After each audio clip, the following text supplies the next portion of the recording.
ইয়াত মানে যেটো অৱস্থা আমাৰ ভাৰত বাংলা যেটো সীমান্ত যেটো ৰাস্তা আছে মাথাবৰী এইটো মানে এনেকা অৱস্থা হৈছে নদীটোৰ পৰা 3 মিটাৰ দূৰত আছে। এইটো যে অতি সোনকালে চৰকাৰক আমি অনুৰোধ জনাইছো অতি সোনকালে এইটো বিহিত ব্যৱস্থা ল'ব লাগে। জিলা উপায়ুক্তক আমি জনাইছো এইটো অতি সোনকালে ব্যৱস্থাটো ল'ব লাগে, নহ'লে আমাৰ ৰাস্তাটো নাইকিয়া হৈ যাব। ভাৰত বাংলা সীমান্তটো একেবাৰে যেটো ৰোড আছে যেটো নাইকিয়া হৈ যাব। সীমান্তৱৰ্তী ভাবুকি আহিছে আমাৰ ৰাইজৰ এইটো নদীৰ কবলত পৰিব, চব গোটেই মানকাচৰ সমষ্টিটো নদীৰ হেৰিত পৰি যাব। এইটো আজি 2-3 দিনৰ পৰাই আৰম্ভ হৈছে, কিন্তু আজি মানে এনেকা অৱস্থা হৈছে আজি সোনকালে যদি বিদ্যুৎ ব্যৱস্থা নলয় ৰাতিৰ ভিতৰতে ৰাস্তাটো ভাঙি যাব।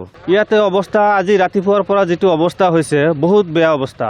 তাৰ মানে ব্ৰহ্মপুত্ৰ জলপৃষ্ঠ পানী বৰ্তমানলৈকে বাঢ়ি আছে। বাঢ়ি থাকোঁতে যেটো আমাৰ ভাৰত বাংলাদেশ সীমান্তৰ যেটো ৰোড আছে এই ৰোডটো মানে আৰু 3 মিটাৰ মান আছে, 3 মিটাৰ 4 মিটাৰ মান আছে। আৰু যেটো কাইটিয়া তাৰ আছে এই ৰাস্তাটো যদি ভাঙে এই কাইটিয়া তাৰ আৰু ভাৰত বাংলাদেশ সীমান্তৰ প্ৰতি বহুত ডাঙৰ এটা ভাবুকি আহিব।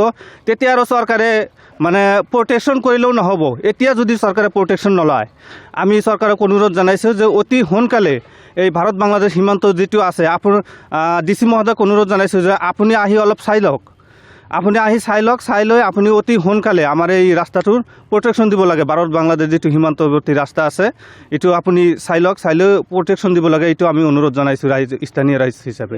ইয়াৰ ৰাস্তাৰ পৰা 3 পৰা 4 মিটাৰ আছে, 4 মিটাৰ আছে। আজি ৰাতিপুৱাৰ পৰা যেটো অৱস্থা হৈছে আমি মানে একদম খাব নোহোৱা হৈছোঁ। আমি পুৰা ৰাইজ চিন্তিত হৈ আমি একগোট হৈ চিন্তা কৰি আছোঁ কি কৰোঁ এতিয়া।